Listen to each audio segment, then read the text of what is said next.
And welcome everybody to a very exciting day here in the Detroit Tigers organization as we welcome in a new manager, A.J. Hinch. A.J., welcome to the organization. It's great to have you. What an incredible day for me and my family. So proud to be a Detroit Tiger again. I've been here before, and I look forward to being the manager of this franchise. This is a very quick process. Obviously, it all took place over the last few days. Kind of describe that process, and what was it that drew you to this organization? What made this an attractive job? Yeah, you know, I couldn't talk to any teams about future employment until after the World Series. And Al called me a half hour after the World Series ended.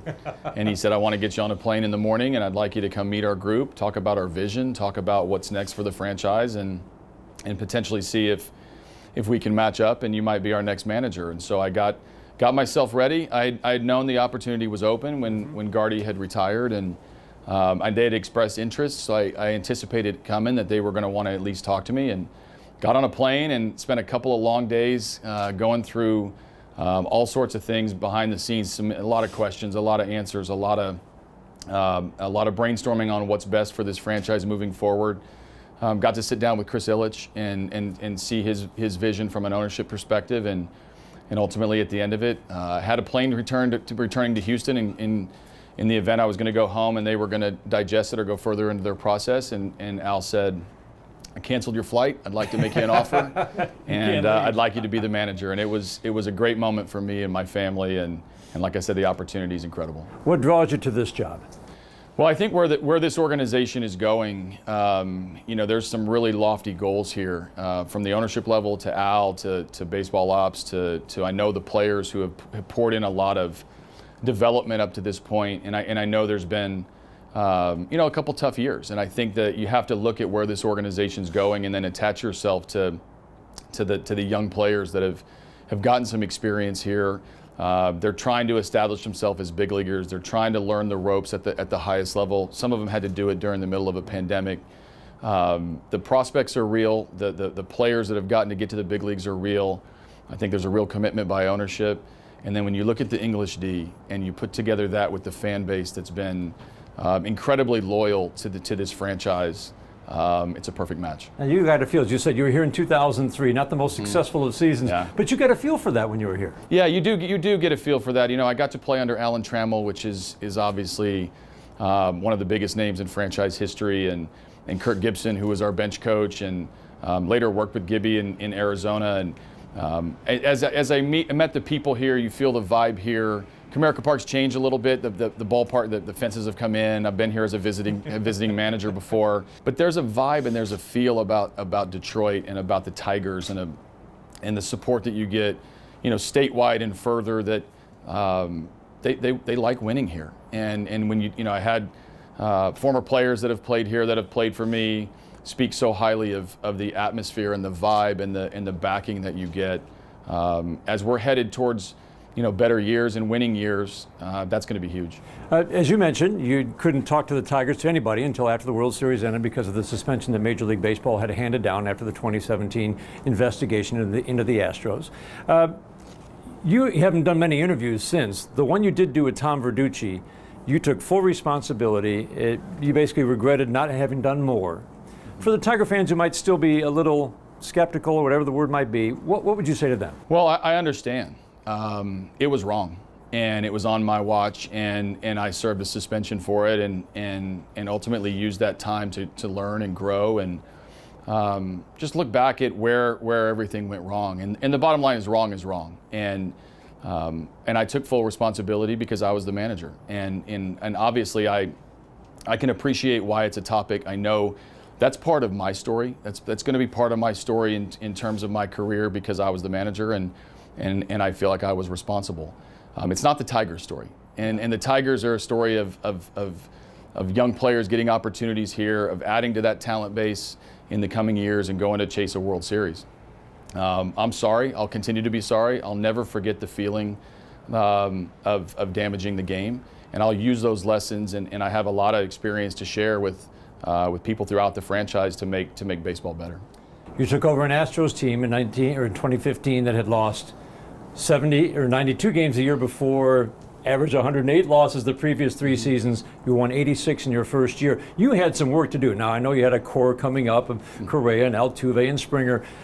But you wanted to establish a winning mindset in an organization that hadn't known much in the previous 4 years. Tigers kind of fall into that same category. How do you go about doing that? Yeah, absolutely. I mean, number one, this is about the players. Like I've been able to be on a lot of successful teams. I've been to 2 World Series in the last few years. There's nothing better than getting to the World Series, nothing better than winning it, and we got close a second time. That experience, I hope, is going to be passed on to throughout the organization, into the coaching staff, onto the field.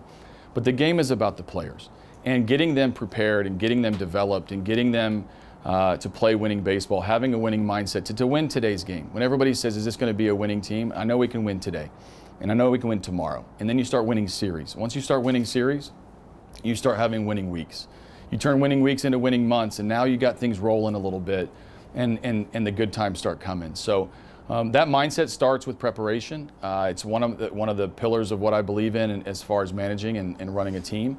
And then it goes to execution on the field. So there are a lot of areas to get better, and we're going to take a lot of work, but I really believe in preparedness. I really believe in execution and finding a way to win today's game. Seems like the manager's job is to get the most out of every player. And there are many things that go into that, aren't there? I mean, from the mental side of the equation to the tools that you have to help them get better. Just talk about some of the things that you like to do specifically to help get the most out of every guy. Yeah, well, I think one of the things is me as a manager is I try to be relatable. If you just check the back of my baseball card, and especially my time here in Detroit when I barely played it, it's a hard game, and I think you have to understand that, especially with a young player who's coming up, and maybe he doesn't get off to a great start. Maybe he takes his lumps a little bit. Maybe he's here a little before his time. Maybe the game's just really fast. But over time, development, some patience, nurturing them in the right way, these guys turn into stars. I've had players that have come up that have struggled for months and turn into all-stars. I've had players that come up and get off to a hot start and never really not fail until maybe the middle part of the season. Yeah. That's an adjustment. So consistency, preparedness, putting them in a position to be successful, playing winning baseball, all part of a mindset that's needed to take this team from good to great. As you look at this Tigers franchise and the farm system, which is now, I think, consensus, you can say top 5 in all of baseball, which is a huge change in the last few years. What do you see? Is it comparable to the situation when you took over in Houston? Yeah, well, I see what Al's doing because Al's had to take a step back with his team and rebuild it. And one of the things that he said that really struck me when I was interviewed was, we're in the building stage, which is a lot different than the rebuild stage. The expectations are going to start to grow. Certainly me coming here, I hope that raises them. I want us to have to play under pressure and have an expectation to win. I want us to add to this team and really combine kind of what's been built so far and what can be built into the future. And I think you see the young pitching, you see the drafts the last couple of years. Obviously Torkelson's going to be a big name, and Riley Green, who unfortunately missed a year of development, might not get into play in the minor leagues. Those are the household names, but there's also going to be a number of guys behind those guys that really add to the bulk of what Tiger baseball can be moving forward. It's exciting. It's hard for fans to be patient and see the development and not have the answer like today. But I think that the mindset, hopefully the mindset change that I can bring, hopefully the aggressiveness that I think the franchise will show in the coming days, months, years, will lead to winning baseball that the Tiger fans are used to. What's the A.J. Hinch style of play? Well, it depends on the team. It's funny. I said this in my interview with Al. Like my first year, when I got back into managing in Houston, we had a lot of strikeouts. We had a really good bullpen. Our starting rotation was maybe didn't last as deep into the games, and so I became known as a manager that used my bullpen, mixed the pieces. We made the playoffs with some home run or bust type approach. So that must be what I believed in. And then a couple of years later, we're the tough team to strike out. We're active on the bases. We're power pitchers. We had frontline starting pitching from top to bottom. We had a bullpen that I matched up with, and I became a starter-friendly, action-packed manager. So you manage your personnel. Yeah. If this personnel is a fast action, pressure type team, then you start runners a lot and you move guys around. If this guy's hit the ball out of the ballpark, then you kind of go old school, 3-run homer, get out of their way, and let them go to bopping. I don't really have a style of play until you know what team you have. But regardless of what team you have, you play winning baseball. You got to pitch. You got to catch the ball. You got to play clean baseball. Clean up the defense to be able to not give any extra outs. That to me is a preparedness. That to me are the fundamentals. That to me is something that keeps you in games, and then you might surprise a few people when people least expect it. People think Astros, people think analytics. There always seems to be that balance. And you and I have talked about this before, balancing the analytics with the human side of the equation, with all the years of experience that you and your coaches bring to the ballpark every day. Can you just talk for fans about how, are your decisions analytics driven? Do you still have the freedom in this job in Houston to make the decisions based on what you see in that game? It's a gregreat question, and it's a hot topic, especially when you evaluate and over-evaluate and look at all the decisions that are made.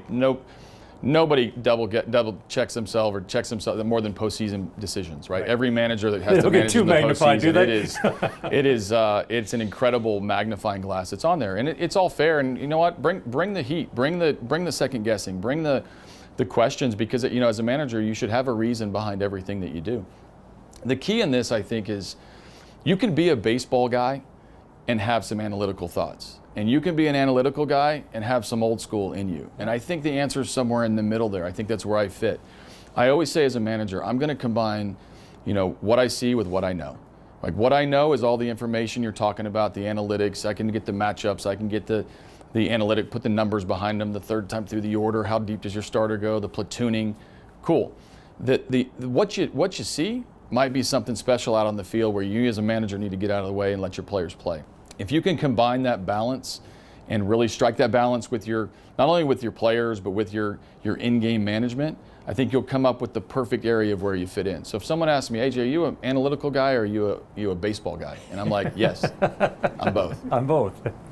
One of the things you said in an interview last year is that you want your guys, because really it's very impressive. You look at your Houston team, 103 wins in your World Series year, and one of the few teams in the last, 20, 30 years who increased their win totals the next 2 years after winning the World Series. That just doesn't happen. You talk about making sure that your head is where your feet are, just staying present in the moment, and people talk about that, but you make them live that, and that seems like one of the real strengths that you bring to this organization. Yeah, I focus on communication. I focus on being real with players.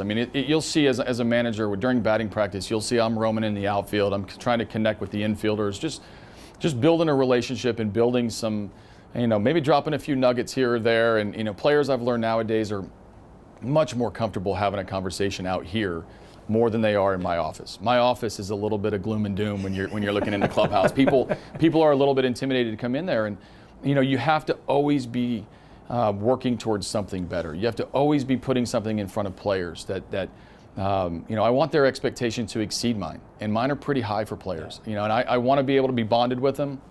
It's a game of failure. You're not going to see me get mad at a player for making a mistake if he was prepared. If he's not prepared, then our coaching staff is going to be responsible for not putting him in a good position. But you'll see me. I like to talk. I like to engage. I like to interact. But most importantly, I like to win. And I think we're going to see a lot of that in the years ahead. AJ, it's an exciting time here in Detroit. It's exciting to have you here. Happy to be here. Go Tigers.